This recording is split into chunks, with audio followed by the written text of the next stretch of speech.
Hello વિદ્યાર્થી મિત્રો, તો લાસ્ટ લેક્ચરની અંદર આપણે વાત કરી હતી પરમાણુના બંધારણ વિશે. એની અંદર ઇલેક્ટ્રોન શું છે, પ્રોટોન શું છે, ન્યુટ્રોન શું છે, એનું દળ કેટલું હોય, એનો ચાર્જ કેટલો હોય, આ દરેક વસ્તુની ચર્ચા આપણે લાસ્ટ લેક્ચરની અંદર કરી હતી. હવે આ લેક્ચરની અંદર આપણે જે લાસ્ટ લેક્ચરની અંદર ભણ્યા હતા ને એમાંથી આપણે જોવાનું છે એની એપ્લિકેશન, કે એની એપ્લિકેશન શું છે, એમાંથી ક્વેશ્ચન કઈ રીતે આવે છે. તો પ્રિલિમ્સના જે ક્વેશ્ચન છે ને એ આમાંથી આવી શકે છે. તો આજે આપણે થોડાક ક્વેશ્ચન જોશું. રાઈટ, ઈ અપોન એમના રેશિયોવાળા ક્વેશ્ચન પૂછાય છે ઘણીવાર, છે ને ઈ અપોન એમનો રેશિયો પૂછી શકે છે, અથવા ઘણીવાર શું કરશે એ ઈ અપોન એમના રેશિયોનો તમને ક્રમ પૂછી લેશે, ઉતરતો ક્રમ બનાવો, ચડતો ક્રમ બનાવો, એ પ્રમાણે.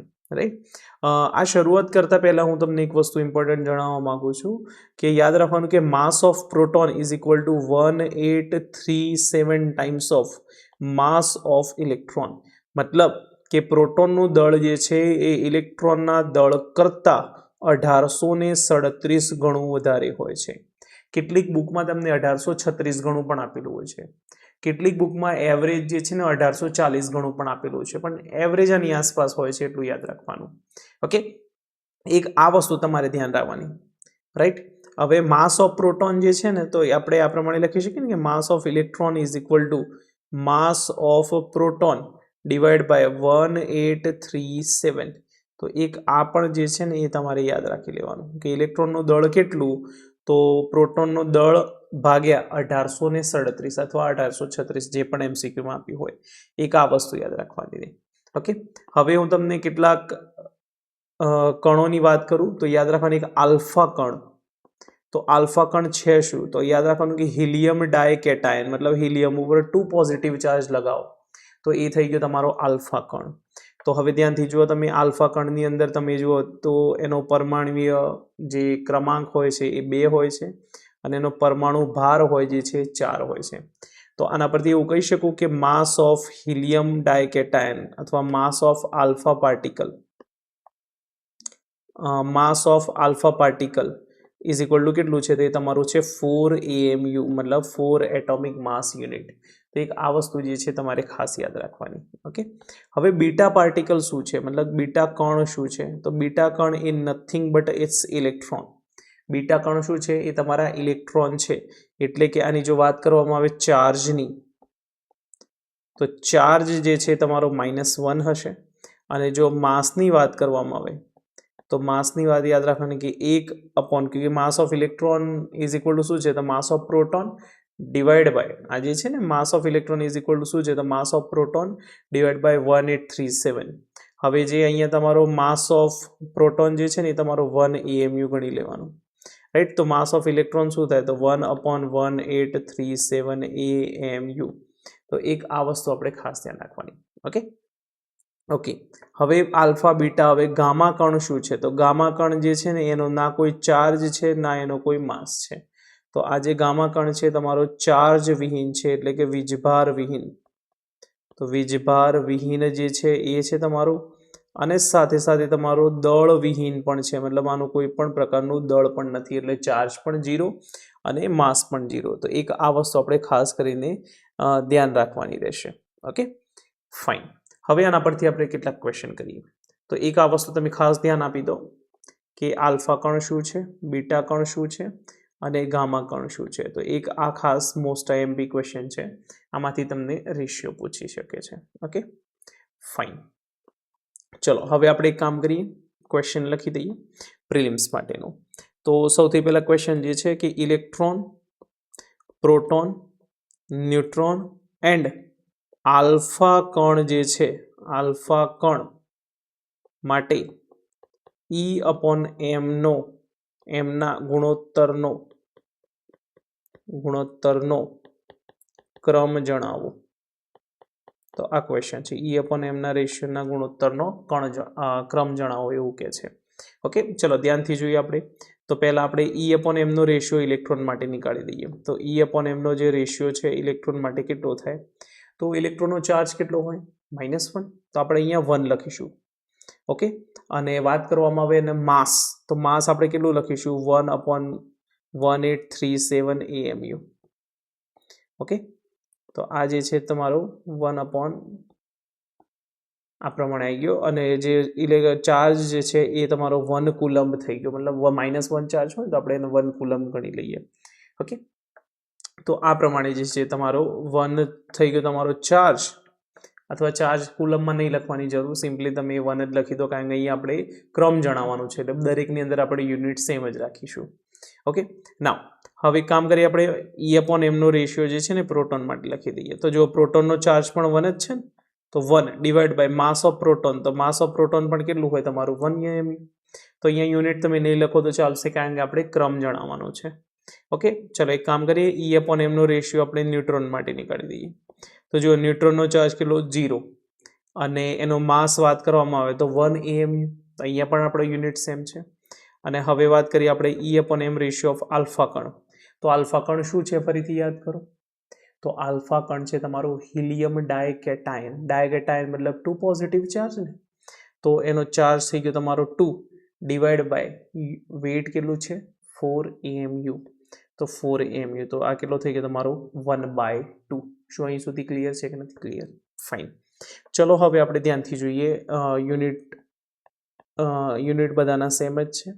તો હવે આપણે E/m નો રેશિયો સૌથી વધારે કોનો થયો અને સૌથી ઓછો કોનો થયો એ જોવાનો છે. જો હવે તમે જોઈ શકો છો એ પ્રમાણે E/m નો રેશિયો સૌથી વધારે જે છે ને એ તમારું ઇલેક્ટ્રોન માટે થાય છે. તો E/m ના જે રેશિયોની વાત કરવામાં આવે તો સૌથી વધારે તમારો ઇલેક્ટ્રોન થશે. ઇલેક્ટ્રોન પછી તમે જોઈ શકો છો એ પ્રમાણે પ્રોટોનનો જે છે ને તમારો 1 આન્સર આવી રહ્યો છે. તો અહીંયા પ્રોટોનનો આન્સર તમારો 1 થઈ ગયો, ન્યુટ્રોનનો આન્સર તમારો 0 થઈ ગયો અને આલ્ફા કણ માટે 1/2 થઈ ગયો. તો સૌથી પહેલાં ઇલેક્ટ્રોન, પછી પ્રોટોન, પછી આલ્ફા કણ અને પછી જે છે લાસ્ટમાં તમારો ન્યુટ્રોન. તો એક આ તમારે ખાસ યાદ રાખવાનો E/m નો રેશિયો. સૌથી મોસ્ટ ઇમ્પોર્ટન્ટ સવાલ છે આજ, જેની અંદર ઇલેક્ટ્રોન, પ્રોટોન, ન્યુટ્રોન માટેનો E/m નો રેશિયો એ લોકો પૂછી શકે છે. શું અહીં સુધી ક્લિયર છે કે નથી ક્લિયર? ડન. ચલો એક બીજો એક ક્વેશ્ચન કરીએ આપણે. એક ક્વેશ્ચન કરી લઈએ આપણે. હવે આની અંદર આપણે શું કરીએ, એક તો લિથિયમ પ્લસ, એક લિથિયમ પ્લસ લઈ લઈએ, એક F- લઈ લઈએ અને એક સોડિયમ પ્લસ લઈ લઈએ. ઓકે, આ એક બીજો ક્વેશ્ચન હું તમને કરાવું છું. આના સિવાય પછી હું તમને હોમવર્કમાં ક્વેશ્ચન આપું છું, એ તમારે જાતે કરવાના. ઓકે, અહીંયા હું તમને છે ને માસ બતાવી દઉં. લિથિયમનું જે માસ હોય છે ને, એટોમિક માસ, એ હોય છે 7 AMU. લિથિયમનું હોય છે 7 AMU. ફ્લોરિનની વાત કરવામાં આવે તો ફ્લોરિનનો જે એટોમિક માસ જે છે તમારો 19 AMU તમે લઈ લો, અને જે સોડિયમ જે છે એનો તમારો એટોમિક માસ જે છે 23 AMU લઈ લો. અને ચાર્જ તો તમે જોઈ શકો છો એ પ્રમાણે બધાનું જે છે 1 જ છે.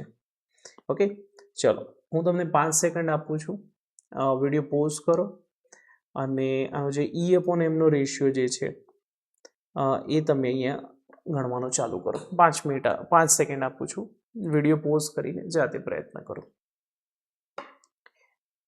ઓકે, આઈ થિંક હવે તમે પ્રયત્ન કર્યો હશે. હવે તમે ધ્યાનથી જુઓ, સૌથી પહેલાં આપણે E/m રેશિયો ઓફ લિથિયમનો લઈ લઈએ. ધ્યાનથી જુઓ, લિથિયમનો ચાર્જ કેટલો છે તમારો 1. માસની વાત કરવામાં આવે તો કેટલું છે તમારું 7 AMU. એ જ પ્રમાણે વાત કરવા E/mની ફ્લોરિન માઇનસની, તો ચાર્જ કેટલો છે 1 અને માસ કેટલું છે તમારું 19 AMU. અને એ જ પ્રમાણે વાત કરો E/m ratio of sodium plus, તો ધ્યાનથી જો ચાર્જ કેટલો છે તમારો 1 છે અને માસ કેટલું છે 23 છે. તો હવે જો તમને E/m નો રેશિયો શોધવાનો કીધો હોય તો સૌથી વધારે કોનો આવશે? તો સૌથી વધારે આવશે તમારો લિથિયમ પ્લસનો. એના પછી તમે જોઈ શકો છો એ પ્રમાણે તમારો F- આવશે અને સૌથી ઓછો જે છે તમારો સોડિયમ પ્લસ જે છે એ તમારો E/m ના રેશિયોમાં આવશે. તો એક આ ક્વેશ્ચન પણ તમે ધ્યાનથી જોઈ શકો છો. Okay, fine. ચલો હું તમને એક બે સવાલ આપું છું, જે પ્રેક્ટિસ કરવાના છે તમારા sodium plus, magnesium 2+ and aluminium 3+. હું દરેકના તમને એટોમિક માસ પણ આપી દઉં છું. તો જો સોડિયમનો હોય 23 AMU, મેગ્નેશિયમનો હોય 24 AMU અને એલ્યુમિનિયમ જે છે એનો છે 27 AMU. આ દરેકના યુનિટ દેખો સેમ જ રાખવાના છે. શું અહીં સુધી ક્લિયર છે કે નથી ક્લિયર? ફાઇન. ચલો પ્રિલિમ્સમાં એક બીજો પણ સવાલ આવી શકે છે કે આલ્ફા અને બીટા કણ, પર્ટિક્યુલરલી આલ્ફા એન્ડ બીટા કણ માટે જે છે ને E/m નો રેશિયો શોધી લો. તો આલ્ફા અને બીટા કણ માટે E upon m નો રેશિયો તમારે શોધવાનો છે. આ પણ તમારું હોમવર્ક છે. હોમવર્કનું સોલ્યુશન જે છે એ પોસિબલ હશે તો ક્લાસમાં આપણે ડિસ્કસ કરીશું, નહીં પોસિબલ હોય તો આપણે ક્લાસમાં ડિસ્કસ નહીં કરીશું. જો એકદમ ઇઝી સવાલ હોય તો તમારે જાતે સમજી લેવાનો. Okay, fine. ચલો, બીજો એક સવાલ જે છે એ પણ એક આપણે જોઈ લઈએ. E upon m નું વેલ્યુ નીકાળવાની છે આલ્ફા કણ માટે. E upon m ની વેલ્યુ કાઢવાની છે આપણે આલ્ફા કણ માટે, અને એનો યુનિટ રાખવાનું કીધું છે કુલંબ પર કિલોગ્રામ. ધ્યાન આપજો. E upon m નો રેશિયો નીકાળવાનો છે આલ્ફા કણ માટે, અને એ પણ કુલંબ પર કિલોગ્રામમાં, મતલબ સાપેક્ષ વેલ્યુ જોઈએ છે આપણે. ચલો એક કામ કરીએ ને, નીકાળીએ આપણે. ચલો પહેલા E upon m is equal to શું છે, તો ચાર્જ કેટલો છે, તો હિલિયમ ડાયકેટાયન છે ને, તો ચાર્જ આવશે એનો +2, રાઈટ, ડિવાઈડ બાય એનો માસ જે હોય છે એ તમારો 4 AMU હોય છે. હવે આ જે 2 જે ચાર્જ છે ને રિલેટિવ ચાર્જ હોય છે, રાઈટ, સાપેક્ષ ચાર્જ. આપણે એક નિરપેક્ષ ચાર્જ જોઈએ છે, એક્ઝેક્ટ ચાર્જ. તેના માટે શું કરવું પડશે, તેને 1.6 × 10⁻⁹ કુલંબ વડે જે છે ને એ ગુણવું પડશે. અને નીચે જે AMU જે છે એને તમારે કિલોગ્રામમાં કન્વર્ટ કરવા માટે 1.66 × 10⁻⁻27 કિલોગ્રામ આ પ્રમાણે કરવું પડશે. હવે તમે ધ્યાનથી જુઓ, એક્ઝામમાં આપણી જોડે કેલ્ક્યુલેટર નથી હોતા, થોડું એપ્રોક્સિમેશન મેથડનો યુઝ કરવો પડશે. તો 1.6 ઓલમોસ્ટ કેન્સલ થઈ ગયા, અને આ 2 2 4 થઈ ગયા, તો જવાબ કેટલો આવશે, તો 0.5 ઇન્ટુ આ 10⁻⁻27 છે ને, ઉપર જશે તો +27, તો +27 માંથી 19 જાય તો શું કેટલા વધશે તમારા 10⁸, તો આન્સર કેટલો આવશે 5 × 10⁻7 કુલંબ પર કિલોગ્રામ. તો જો આ પ્રમાણે એક્ઝેક્ટ વેલ્યુ પણ તમને પૂછે છે તો પણ તમારે યાદ રાખવાનું કે એક AMU બરાબર છે, આ કદાચ યાદ ના હોય તો કહી દઉં, એક AMU મતલબ AMU ની બદલીમાં તમે શું લખી શકો, તો 1.66 × 10⁻27 કિલોગ્રામ. તો આ વસ્તુ આપણે ખાસ ધ્યાન રાખવાની કે AMU નો મતલબ થાય 1.66 × 10⁻27 કિલોગ્રામ. તો એક આ વસ્તુ આપણે ખાસ ધ્યાન દેવાની, રાઈટ, ફાઇન. તો એક આ ક્વેશ્ચન જે છે તમે જાતે કરી લેજો, એક આ ક્વેશ્ચન છે એ પણ તમે જાતે કરી લેજો. Okay, fine. હવે આપણે વાત કરીએ કેટલાક મોડેલ્સની. એમાં સૌથી પહેલાં આપણે ઇનઓર્ગેનિક કેમિસ્ટ્રીમાં 2 થિયોરિટિકલ મોડેલ છે જેની આપણે ચર્ચા કરીશું, અને બાકીના જે મોડેલ જે છે, જે કેલ્ક્યુલેશનવાળા મોડેલ હોય છે, એ મોડેલ જે છે આપણે પાછળ ફિઝિકલ કેમિસ્ટ્રીમાં કવર કરી દઈશું. Okay, fine. હવે તમે ધ્યાનથી જુઓ તો શરૂઆતમાં છે ને અપરમાણવીય કણો જે છે આપણા, ઇલેક્ટ્રોન જે છે, તમારો પ્રોટોન જે છે એન્ડ ન્યુટ્રોન છે, આ અપરમાણવીય કણો જે છે એની તમારી શોધ થઈ ગઈ. હવે અંદર પરમાણુની અંદર કંઈક રહેલું છે એ તો ખબર પડી ગઈ. હવે પરમાણુની અંદર જે રહેલા કણો જે છે એમની રચના કેવી રીતે છે, મતલબ કેવી રીતે ગોઠવાયેલા છે, પરમાણુનું બંધારણ શું છે, આ એક પ્રશ્ન ઉકેલવો જરૂરી લાગ્યો. તો એવા સમયે અલગ અલગ સાયન્ટિસ્ટ દ્વારા અલગ અલગ મોડેલ્સ જે છે એ રચવામાં આવ્યા. એમાંથી એક હતા તમારા જે થોમ્સન, જેમને ઇલેક્ટ્રોનની શોધ બાદ E upon m નો જે રેશિયો હતો એ પણ નીકાળ્યો હતો. એના ઉપરથી પછી જે મિલિકન હતા એમને શું કર્યું હતું, તો ચાર્જ નીકાળ્યો. એના પછી ઇલેક્ટ્રોનનો માસ નીકળ્યું. આ પ્રમાણે જે છે ને ઇલેક્ટ્રોનની અલગ અલગ માહિતી તમને મળવા લાગી. ત્યારબાદ જે તમારા થોમ્સનભાઈ હતા એમને જે છે એ તમારું પરમાણુ બંધારણ જે છે એ કંઈક આ પ્રમાણે આપ્યું, જેની અંદર પરમાણુને એક ગોળાકાર તરબૂચ સાથે સરખામણી કરવામાં આવી. આ તરબૂચની અંદર જે લાલ ભાગ હોય ને, રેડ પાર્ટ, એ એક રેડ પાર્ટ હોય, અને એની સાથે જે છે ને આ તમારા જે બીજ હોય છે, તરબૂચની અંદર જે બીજ હોય છે એ બીજ પણ અંદર જે હોય છે એને પણ ધ્યાન લેવામાં આવ્યું. હવે જે તમારો રેડ પાર્ટ છે એ કહેવામાં આવ્યું કે તમારો ઇલેક્ટ્રોન છે, જે તમારો રેડ પાર્ટ છે એ તમારો ઇલેક્ટ્રોન જે છે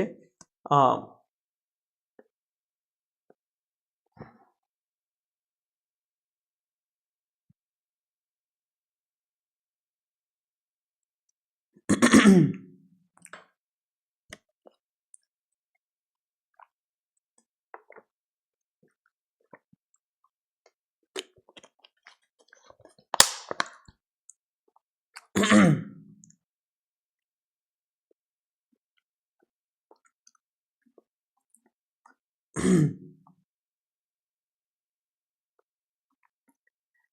હવે આપણે ચાલુ કરવા જઈ રહ્યા છીએ આપણે પરમાણુનું બંધારણ, રાઈટ? તો ધ્યાનથી જુઓ એ પ્રમાણે, તો આપણા જે અપરમાણુય કણો છે જેવા કે તમારા ઇલેક્ટ્રોન, પ્રોટોન એન્ડ ન્યુટ્રોનની શોધ હવે થઈ ગઈ છે. હવે સૌથી મોટી પ્રોબ્લેમ શું છે કે પરમાણુની અંદર આ કણો કેવી રીતે ગોઠવાયેલા છે, પરમાણુનું બંધારણ કેવું છે, આ દરેક વસ્તુની ચર્ચા જે છે ને અલગ અલગ સાયન્ટિસ્ટ દ્વારા અલગ અલગ મોડલના સ્વરૂપે કરવામાં આવી. હવે તમે ધ્યાનથી જુઓ તો સૌથી પહેલા જે છે ને એ પરમાણુનો નમૂનો જે હતો એ થોમ્સન નામના વૈજ્ઞાનિકે આપ્યો. થોમ્સને ઇલેક્ટ્રોનની શોધ કરી હતી. ઇલેક્ટ્રોનનો E/mનો ચાર્જ અપોન માસનો જે રેશિયો છે એ પણ નીકાળ્યો હતો અને એના પછી તરત જ એને પોતાનું પરમાણુનું જે છે એ ફર્સ્ટ બંધારણ એને રજૂ કર્યું. આ જે પરમાણુનું ફર્સ્ટ બંધારણ હતું એની અંદર એને જે છે એને તળબૂચ સાથે સરખામણી કરી.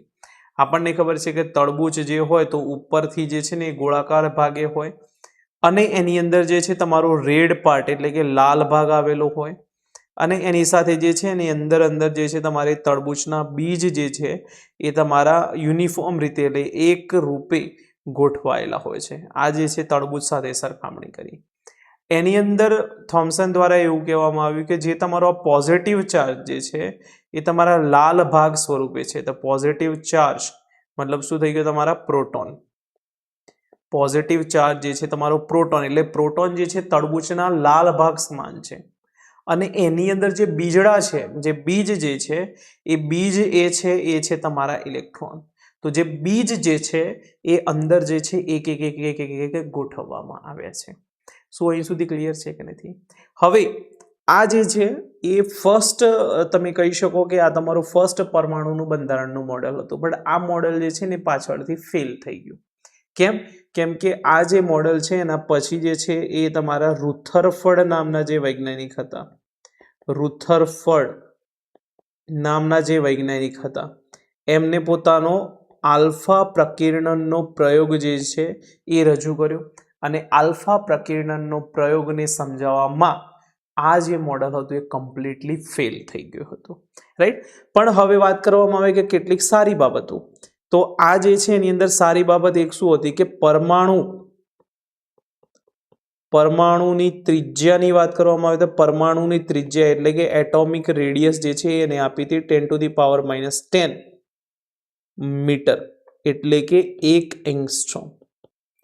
તો આપણા જે થોમ્સન હતા એમને એક બહુ જ સારી વાત શું કરી, તો એમને પરમાણુની ત્રિજ્યા વિશે ચર્ચા કરી. એમને કીધું કે પરમાણુ જે છે ગોળાકાર છે, એ તળબૂચ જેવો છે અને એની અંદર જો તમે રેડિયસની વાત કરવામાં આવે, જે પરમાણુની રેડિયસની વાત કરવામાં આવે તો પરમાણુની રેડિયસ આપી દીધી 10⁻⁻10 મીટર એટલે કે તમારી 1 એંગસ્ટ્રોમ જેટલી પરમાણુય ત્રિજ્યા હોય છે. આ વસ્તુ ખાસ યાદ રાખજો કે પરમાણુની ત્રિજ્યા કેટલી, તો 1 એંગસ્ટ્રોમ જેટલી. આ વસ્તુ ખાસ યાદ રાખવાની. ઓકે, આના સિવાય જે છે બીજા ઘણા બધા મુદ્દા હતા જે સમજાવવામાં આ વસ્તુ ફેલ થઈ ગઈ. બટ મેઇન જે છે તમારો મુદ્દો કયો હતો, તો જે રુથરફર્ડ નામના વૈજ્ઞાનિકે આલ્ફા પ્રકીર્ણનનો પ્રયોગ આપ્યો એ પ્રયોગને સમજાવવામાં થોમ્સનનો જે નમૂનો જે છે એ કમ્પ્લીટલી ફેલ થઈ ગયો અને આ જ સૌથી મોટી આ મોડેલની મર્યાદા છે. તો આ વસ્તુ યાદ રાખવાની કે મર્યાદા શું છે, તો મર્યાદામાં યાદ રાખવાની કે રુથરફર્ડ નામના વૈજ્ઞાનિકનો આલ્ફા પ્રકીર્ણન નો પ્રયોગ સમજાવવામાં નિષ્ફળ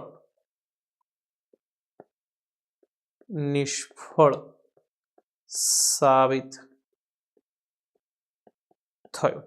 તો આ જે છે આ મોડલની સૌથી મોટી મર્યાદા છે, એ વસ્તુ યાદ રાખવાની.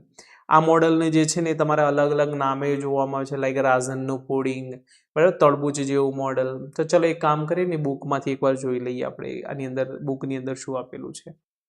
ઓકે, હવે તમે ધ્યાનથી જુઓ, આ તમારી બુકની અંદર આપેલું છે, આની અંદર હું હાઇલાઇટ કરું ને એટલી વસ્તુ તમે પણ હાઇલાઇટ કરી લેજો. જો સૌથી પહેલાં તો આનું નામ, તો પ્લમ પુડિંગ મોડલ, રાઝનનું પુડિંગ મોડલ અથવા વોટરમેલન એટલે કે તળબૂચ જેવું મોડલ, આ અલગ અલગ નામથી આ ઓળખાય છે. બીજી વસ્તુ કે આની અંદર જે ધન વીજભાર જે છે પુડિંગ એટલે કે તરબૂચની અંદર કલ્પી શકીએ છીએ, જેમાં પ્લમ એટલે કે બીજ જે છે ઇલેક્ટ્રોન પથરાયેલા હોય છે. એક આ વસ્તુ જે છે એ તમારે ખાસ ધ્યાન રાખવાની છે, બરાબર છે. અને ઓવરઓલ જે છે ઇલેક્ટ્રોન જે છે જે પ્રોટોન અને ઇલેક્ટ્રોન જે છે એનો ટોટલ સમાન વીજભાર હોય અને એના કારણે ઓવરઓલ જે છે તમારો પરમાણુ જે છે તટસ્થ હોય છે. પરમાણુ કેવો હોય છે તમારું? તટસ્થ હોય છે. એક આ વસ્તુ તમારે ખાસ ધ્યાન આપવાની છે. ઓકે, તો બાકી આમાં કંઈ એટલું બધું ખાસ નથી. હવે આપણે વાત કરવાના છીએ રુથરફર્ડના પરમાણ્વીય કેન્દ્રનો નમૂનો.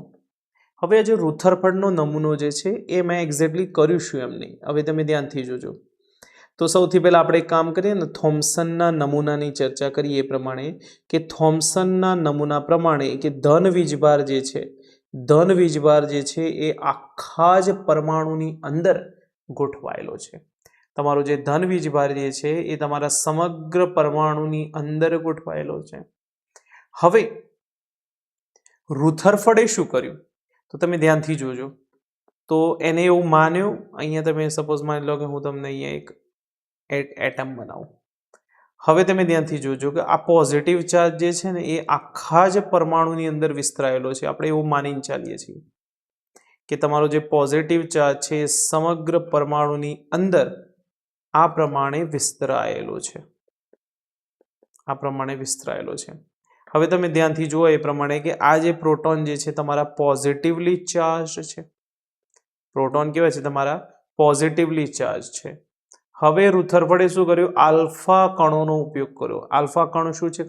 ખાસ ધ્યાન રાખજો પ્રિલિમ્સ માટે કે આલ્ફા કણ છે તમારો હિલિયમ ડાયકેટાયન, મતલબ હિલિયમ ઉપર +2 ચાર્જ, જેનો પરમાણ્વીય ક્રમાંક હોય છે 2 અને એનો પરમાણુ ભાર હોય છે તમારો 4.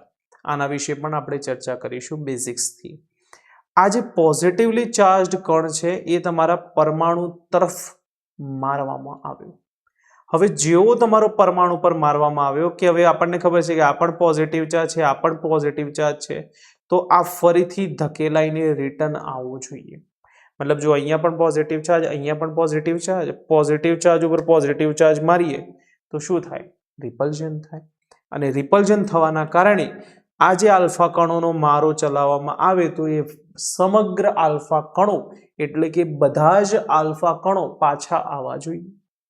તો આ પ્રમાણનો સેટઅપ જે છે ને એ રુથરફર્ડ નામના વૈજ્ઞાનિકે કર્યો. જો હું ફિગર જે છે ને ઓલરેડી અંદર આપેલી છે એનો આપણે ઉપયોગ કરીએ. તો અમને શું કર્યું? તો આલ્ફા કણોનો એક સ્ત્રોત લીધો, એની અંદરથી આલ્ફા કણનો મારો જે છે ને અહીંયા તમારી સીસાની પ્લેટ ઉપર માર્યો. હવે સીસાની પ્લેટ ઉપરથી આગળ તમારે છે ને એક નાનકડું છિદ્ર બનાવવામાં આવ્યું, જેની મદદથી આ તમારા આલ્ફા કણ છે ને એક જ પાથની અંદર ગતિ કરશે. અને એક સોનાની પાતળી વરખ હતી, એના પર જઈને આ જે છે આલ્ફા કણોનો મારો ચલાવવામાં આવ્યો. હવે આપણે જોઈ શકીએ છીએ પ્રમાણે કે આલ્ફા કણ જે છે તો અથડાઈને પાછા આવવા જોઈએ, એટલે કે અથડાઈને અહીંયા એ પ્રમાણે ટકરાવા જોઈએ.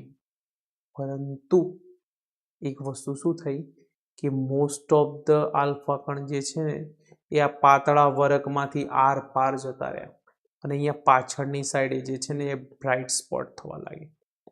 આ જે પાછળની સાઈડ જે છે ત્યાં બ્રાઇટ સ્પોટ થવા લાગ્યા. સો અહીં સુધી ક્લિયર છે કે નહીં? તો આ જે બ્રાઇટ સ્પોટ થવા લાગ્યા તો આપણા જે રુથરફર્ડ હતા એમને એવું લાગ્યું કે કેમ આવું થયું?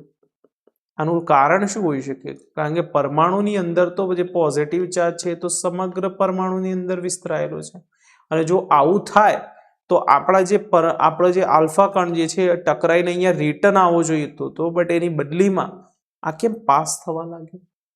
તો આ પ્રશ્નનું સોલ્યુશન લાવવા માટે એમને આ સમગ્ર પ્રયોગ જે છે એના ઉપર રિસર્ચ કર્યું અને ફાઇનલી એવું કન્ક્લુઝન કાઢ્યું કે આપણો જે પોઝિટિવ ચાર્જ છે સમગ્ર પરમાણુની અંદર નથી, પરંતુ એક નાનકડી જગ્યાએ કેન્દ્રિત છે. અને આ જે નાનકડી જગ્યા કેન્દ્રિત છે એ કેન્દ્રિત જગ્યાને જ કીધું કેન્દ્ર. આ જે નાનકડી જગ્યા છે જ્યાં સમગ્ર પોઝિટિવ ચાર્જ જે છે તમારું કેન્દ્રિત છે એ જ નાનકડી જગ્યાને કહેવામાં આવ્યું કેન્દ્ર. અને એવું કહેવામાં આવ્યું કે સમગ્ર પ્રોટોન્સ એ જે છે કેન્દ્રની અંદર આવેલા છે, એટલે કે જેટલા પણ પ્રોટોન્સ આપણા પ્રેઝન્ટ છે એ કેન્દ્રની અંદર આવેલા છે અને કેન્દ્રની આજુબાજુનો જે ભાગ છે, કેન્દ્રની આજુબાજુનો જે ભાગ છે એ સંપૂર્ણ રીતે ખાલી છે. તો કેન્દ્રની આજુબાજુનો જે ભાગ છે એટલે કે પરમાણુ અંદરનો ભાગ, કેન્દ્ર સિવાયનો ભાગ એ ખાલી છે.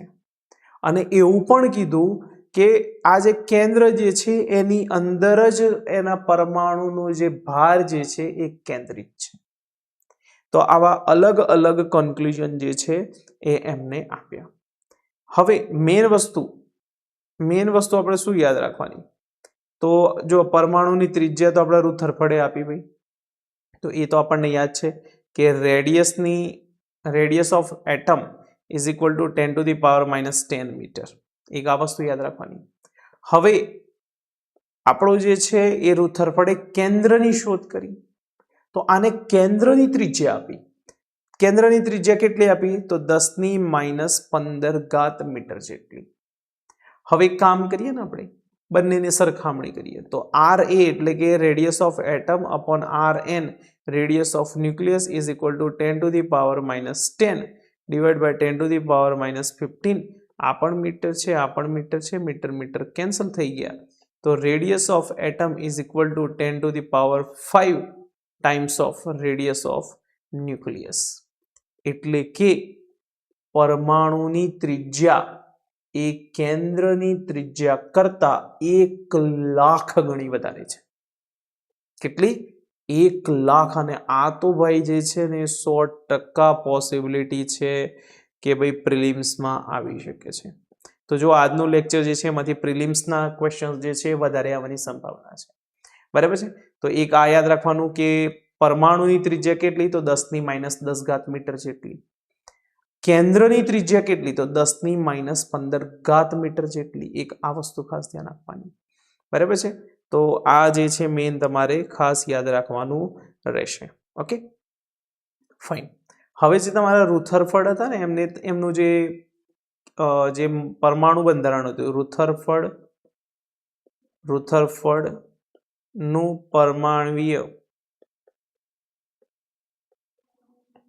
બંધારણ જે છે એ તમારા કેન્દ્રની શોધ કરી હતી. કોની શોધ કરી હતી? કેન્દ્રની શોધ કરી હતી. એ પ્રમાણે એમની પ્રમાણે એટોમિક રેડિયસ તો આપણને ઓલરેડી પહેલાથી ખબર છે 10⁻10 મીટર. બટ એમને જે છે તમારા ન્યુક્લિયસની પણ ત્રિજ્યા જે છે આપી હતી. કેટલી આપી હતી? 10⁻15 જેટલી. શું અહીં સુધી ક્લિયર છે કે નથી ક્લિયર? ઓકે, ચલો હવે આપણે થોડી એનસીઆરટી પર ફોકસ કરીએ અને એ પણ એકવાર જોઈ લઈએ કે પ્રિલિમ્સમાં અને મેઇન્સમાં કેવી રીતે ક્વેશ્ચન આવી શકે. હવે જુઓ, મેઇન્સમાં આમાંથી ક્વેશ્ચન આવી શકે, રુથરફર્ડનો પરમાણુનો કેન્દ્રીય નમૂનાની ચર્ચા કરો. આ પ્રમાણેનો પ્રશ્ન આવી શકે. રુથરફર્ડના પરમાણુના કેન્દ્રીય નમૂનાની ચર્ચા કરો. તો આની અંદર તમારે શું કરવાનું ચર્ચા? તો એક તો આ વસ્તુ એડ કરી લેવાની કે રુથરફર્ડ અને તેમના વૈજ્ઞાનિક હેન્સ ગાઇકર જે છે અને અર્ન્સ્ટ માર્સડન એ સોનાના પાતળા વરખ ઉપર આલ્ફા કણનો મારો ચલાવ્યો અને એના પરથી જે છે આલ્ફા કણ પ્રકિરણનો પ્રયોગ જે છે એ આકૃતિમાં દર્શાવ્યો છે. આપણે આ પ્રમાણે જ લખવાનું. બરાબર છે? એકદમ સોફિસ્ટિકેટેડ લેંગ્વેજમાં, સીધું આપણે ઘરે વાતો કરતા હોય એવી રીતે નહીં લખવાનું. ઓકે, હવે આ જે છે ને ફિગર બતાવી દેવાની કે ભાઈ આલ્ફા કણનો સ્ત્રોત જે છે સીસાની પ્લેટમાં છિદ્ર છે, છિદ્રની મદદથી જે આલ્ફા કણ મારવામાં આવશે એ ફિક્સ ડાયરેક્શનમાં જશે. પછી સોનાના પાતળા વરખ ઉપર એના પર અથડામણ થશે અને અહીં જે છે તમારા most of the particle return આવવા જોઈતા હતા જો પરમાણુનો પોઝિટિવ ચાર્જ એની સમગ્ર પરમાણુની અંદર વહેંચાયેલો હોય તો. પરંતુ એકચ્યુઅલમાં જે છે મોસ્ટ ઓફ ધ પાર્ટિકલ જે છે એ તમારા રિટર્ન જે એની અંદરથી આર પાર નીકળી ગયા હતા.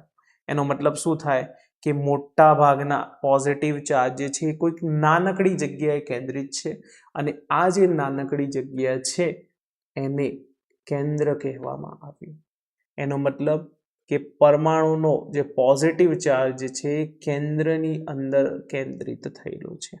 ઓકે, હવે તમે જોઈ શકો છો એ પ્રમાણે કે અહીંયા સોનાના પાતળા વરખ જે છે ને એને ઝૂમ કરવામાં આવે તો અહીંયા તમારા જે કાળા કલરના ટપકા દેખાય છે એ તમારો પરમાણુનું કેન્દ્ર છે અને એની આજુબાજુનો ભાગ જે છે સંપૂર્ણ રીતે ખાલી છે, જેના કારણે મોટા ભાગના પરમાણુય આલ્ફા કણો જે છે એ એની આરપાર નીકળી ગયા અને 10,000 કે 20,000 એક ખાલી આલ્ફા કણ જે છે એ 100% મતલબ 0 ડિગ્રીથી ફરીથી રિટર્ન આવ્યો, મતલબ જે જગ્યાએથી નીકળ્યો તો એ જ જગ્યાએથી રિટર્ન આવ્યો. એ બહુ જ ઓછા કણ આવે. એનો મતલબ શું થઈ ગયું કે આપણો પોઝિટિવ ચાર્જ છે એક નાનકડી જગ્યાએ કેન્દ્રિત છે અને આ જે નાનકડી જગ્યા છે એને કેન્દ્ર કહેવામાં આવ્યું. રાઈટ.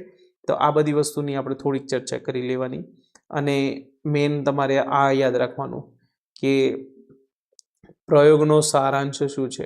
પ્રયોગનો સારાંશ બરાબર છે કે પ્રયોગની અંદરથી શું જોવા મળે તો મોટાભાગના આલ્ફા કણો જે છે સોનાના વરખમાંથી વિચલન પામ્યા પસાર થઈ ગયા, મતલબ આરપાર નીકળી ગયા, કોઈ પણ પ્રકારનું વિચલન ના જોવા મળ્યું.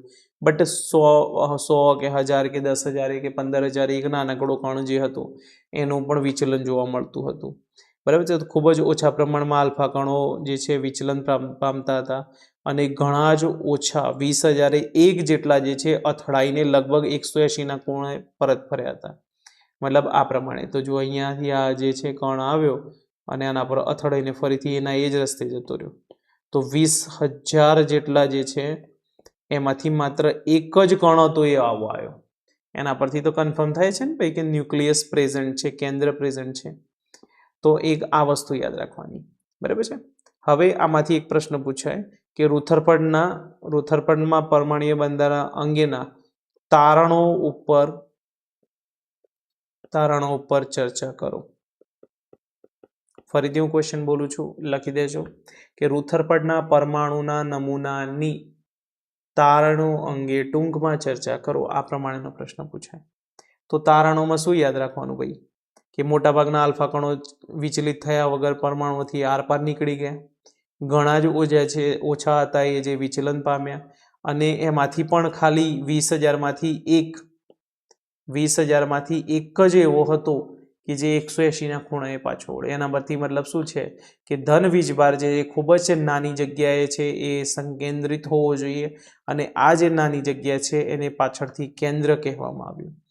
હવે રુથરફર્ડે કેટલી ગણતરીઓ કરી અને આ પ્રમાણે કેન્દ્રની જે ત્રિજ્યા છે 10⁻15 મીટર જેટલી તમારી જોવા મળી. તો આ વસ્તુ આપણે ખાસ ધ્યાન આપવાની રહેશે. બરાબર. ઓકે. હવે અવલોકનો અને તારણો જે છે એના પછી આ બધું શું આવ્યું તો એને કેન્દ્ર કીધું. જે નાની જગ્યા હતી એને કેન્દ્ર કહેવામાં આવ્યું. કેન્દ્રની આસપાસ જે છે ઇલેક્ટ્રોન વર્તુળાકાર માર્ગમાં ગતિ કરે છે અને આ જે વર્તુળાકાર માર્ગ છે એને કક્ષાઓ નામ આપી દીધું. રાઈટ. આ વસ્તુ યાદ રાખવાની. અને ઇલેક્ટ્રોન અને કેન્દ્ર વચ્ચે જે છે એ સ્થિર વિદ્યુતીય આકર્ષણ બળ જે છે એનાથી જોડાયેલા છે. ઓકે. તો ઇન શોર્ટ શું કહેવા માંગે છે કે આ ન્યુક્લિયસ જે છે એ તમારો પરમાણુ છે, એની અંદર વચ્ચેનો જે ભાગ છે એને તમારે કેન્દ્ર કહેવામાં આવ્યું. કેન્દ્રની અંદર તમારો પોઝિટિવ ચાર્જ છે અને એની આસપાસ વર્તુળાકાર માર્ગે ઇલેક્ટ્રોન જે છે તમારી ગતિ કરી રહ્યા છે અને આ જે ઇલેક્ટ્રોન છે એમનું અને કેન્દ્ર વચ્ચે સ્થિર વિદ્યુતીય આકર્ષણ બળ જોવા મળે છે. સ્થિર વિદ્યુતીય આકર્ષણ બળ જોવા મળે છે. એક આ વસ્તુ આપણે ખાસ ધ્યાન આપવાની છે. Okay fine. હવે આ જે છે એ નમૂનાની આપણે મેઇન વાત કરવામાં આવે ને તો એની લિમિટેશન. તો લિમિટેશન જે છે ને એ લિમિટેશન શું છે તો એક એ જોઈ લઈએ આપણે. તો જો લિમિટેશન છે ને એ મેક્સવેલનો જે સિદ્ધાંત હતો ને એને સમજાવવામાં ફેલ થઈ ગયો. ખાસ ધ્યાન આપજો. રુથરફર્ડના નમૂનાની જે છે એ મેઇન લિમિટેશન શું છે તો એ મેક્સવેલના સિદ્ધાંત પ્રમાણે જે છે એ આ મોડલ જે છે ને એને એક્સપ્લેન કરવામાં ફેલ થઈ ગયા છે. હવેનું છે શું એ ધ્યાનથી જુઓ. તો ધ્યાનથી જુઓ, આ કેન્દ્ર જે છે કેન્દ્રની અંદર તમારો પોઝિટિવ ચાર્જ છે. ઇલેક્ટ્રોન જે છે એક ચાર્જ પાર્ટિકલ છે અને એ ગતિ કરી રહ્યો છે પોઝિટિવ ચાર્જની આસપાસ. તો ઇલેક્ટ્રોન જે છે એ ચાર્જ પાર્ટિકલ છે અને એ જે છે એ કેન્દ્રની આસપાસ ગતિ કરી રહ્યો છે અને મેક્સવેલના સિદ્ધાંત પ્રમાણે જો આવો કોઈ ચાર્જ પાર્ટિકલ આ પ્રમાણેની ગતિ કરતો હોય તો એ ધીરે ધીરે ધીરે ધીરે જે છે પોતાની જે ઉર્જા જે છે એ વિકિરણના સ્વરૂપે ગુમાવશે અને ધીરે ધીરે ધીરે ધીરે ધીરે જે છે ને એ કેન્દ્રની તરફ ગતિ કરશે અને એક સમય એવો આવશે કે કેન્દ્રની અંદર જ સમાઈ જશે. મતલબ શું છે? આ પ્રમાણે જો આ ઇલેક્ટ્રોન જે છે આ ગતિ કરે છે, હવે ધીમે ધીમે પોતાની ઉર્જા જે છે ને વિકિરણ સ્વરૂપે જે છે એ ગુમાવશે અને ધીરે ધીરે ધીરે ધીરે ધીરે ધીરે એમ કહીને કેન્દ્ર સાથે અથડાઈ જશે. અને આ અથડાવા માટેનો જે સમય જે છે એક ગણતરી પ્રમાણે માત્ર 10⁻⁸ સેકન્ડ જેટલો હતો. કેટલો હતો? 10⁻⁸ સેકન્ડ જેટલો. મતલબ કેટલી વાર લાગી?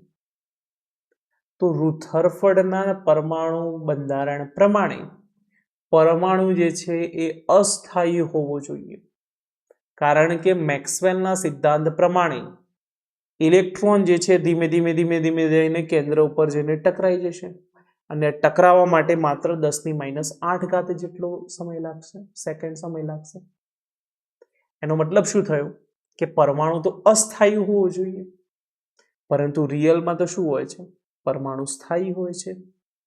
અને એના કારણે જ રુથરફર્ડનો નમૂનો જે હતો એ એક અધૂરો નમૂનો તમે કહી શકો છો, અને એટલા માટે બીજા નમૂનાઓની પણ જરૂરિયાત પડી. અને આ પ્રમાણે આ જે છે એ રુથરફર્ડના નમૂનાની મર્યાદા થઈ ગઈ. રાઈટ? તો આ પ્રમાણેની વાત છે. હવે આના પછી આપણે બેઝિક્સ ઓફ એટોમિક સ્ટ્રક્ચર જે છે સ્ટાર્ટ કરીશું, જેની અંદરથી પ્રિલિમ્સના સવાલ આવી શકે છે.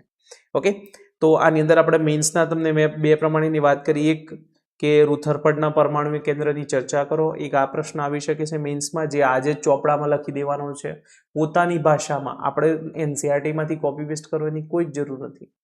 પોતાની ભાષામાં લખો, મુદ્દાસર તમે આ વસ્તુ લખશો તો જ યાદ રહેશે, તો જ મેઇન્સ થશે, બાકી નહીં થાય. બાકી કેમિસ્ટ્રી ગમે તેટલું આવડતે હશે, લખતા નહીં આવડ્યું તો મેઇન્સ નહીં થાય. Okay, fine. આના સિવાય જે છે તમને કયો ક્વેશ્ચન પૂછી શકે કે રુથરફર્ડના જે છે નમૂનો, એના પ્રયોગના જે છે એ તમારા સારાંશ કહી દો તમે, અથવા તારણો ઉપર તમે ટૂંકમાં ચર્ચા કરો. તો આ તારણો જે છે એની પણ તમારી ચર્ચા તમારા જે છે ને મેઇન્સના ચોપડામાં કરવાની રહેશે.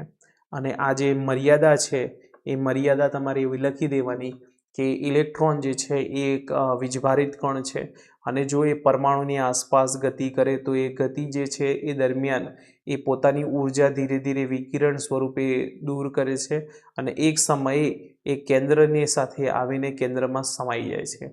અને એક ગણતરી મુજબ આ જે કેન્દ્ર સાથે સમાવવા માટેનો જે સમય છે એ સમય હોવો જોઈએ 10⁻⁸ સેકન્ડ જેટલો. તો એ જે છે આ પરમાણુ બંધારણ, આ જે પરમાણુનો જે નમૂનો હતો એ નમૂનાની મુખ્ય મર્યાદા છે. ઓકે, તો આ વસ્તુ તમારે ખાસ ધ્યાન રાખવાની રહેશે. આના પછી આપણે જે છે બેઝિક્સ ઓફ ઇનઓર્ગેનિક કેમિસ્ટ્રી મતલબ એટોમિક સ્ટ્રક્ચર છે એ સ્ટાર્ટ કરશું. એમાંથી સિમ્પલી પ્રિલિમ્સમાંથી સવાલ આવી શકે, જે ખૂબ જ ઇઝી હોય છે. અને આના પછી આપણે પરમાણુનું જે છે ક્વોન્ટમ નંબર્સવાળું જે છે એ ટોપિક પૂરો કરીને આપણે ચેપ્ટર કમ્પ્લીટ કરીશું. બાકીના જે છે ફિઝિકલ કેમિસ્ટ્રી રિલેટેડ ટોપિક જે છે એ આપણે ફિઝિકલ કેમિસ્ટ્રીમાં કમ્પ્લીટ કરીશું. અને આના પછી તમને એક ડીપીપી મળશે MCQ વાળી આ ચેપ્ટર પૂરું થતાં બાદ. એ જે છે તમારે એ સોલ્વ કરવાની રહેશે પ્રિલિમ્સ માટે. અને મેઇન્સ માટેના જે પણ પ્રશ્નો જે છે આપણે સ્વાધ્યાયના છે એ હું છેલ્લા લેક્ચરમાં તમને ટીક કરી દઈશ કે આટલા પ્રશ્નો જે છે તમારા મેઇન્સના ચોપડામાં લખીને રેડી કરી દેવાના. ક્લિયર છે? તો ચલો હવે મળીએ આપણે નેક્સ્ટ વિડીયો લેક્ચરની અંદર.